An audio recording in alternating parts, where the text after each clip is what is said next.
በ2018 በጀት ዓመት አፈጻጸማችን ከ2014 እስከ 2018 ባለው ደግሞ አቀርነውን ስትራቴጂክ እቅድ በላቀ መንገድ መተግበር በመቻላችን አጠቃላይ በመረጃዎቻችን ያቀርናቸው ምን ያክል ነው የፈጸምነው ብለን ተንተነን ስናይ 96 እጅ ያክል ተፈጽሟልና እንኳን ደስ ያላችሁ።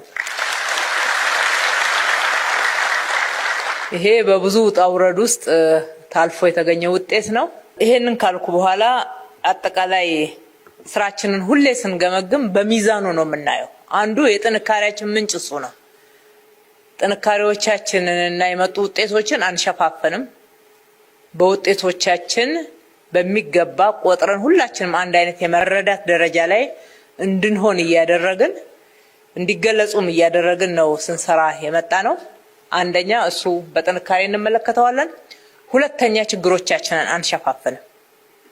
ችግሮቻችንን ሸፋፍናል ፍርጥርጥ አድርገን ተነጋግረን በጥሩ አፈጻጸም ውስጥ ደግሞ የታዩ ክፍተቶች፣ የታዩ ችግሮች፣ የታዩ ብልሽቶችን በይፋ መተጋገል እንዳለብን ማስተካከልም እንዳለብን እየተነጋገርን ተጠያቂነትንም በየጊዜው እየጨመርን እያሳደግን በዛው ልክ ስንተገብር ስለመጣን ውጤታችን እያደገ መጥቷል። እንግዲህ በጥቅሉ ለውጥ ሂደት ነው፣ የአንድ ጀንበር አይደለም። ለውጥ ሂደት ነው። ከየት ተነስተን ነው የት ደረስን የሚለውን አንስተን ስንተነትን ቀጣይ ደግሞ ልንደርስበት የሚገባውን ታርጌት ስናስቀምጥ እነኚህን መነሻ አድርገን አጠቃላይ የለውጡን ፍጥነት የለውጡን ጥራት ማየት እንችላለን።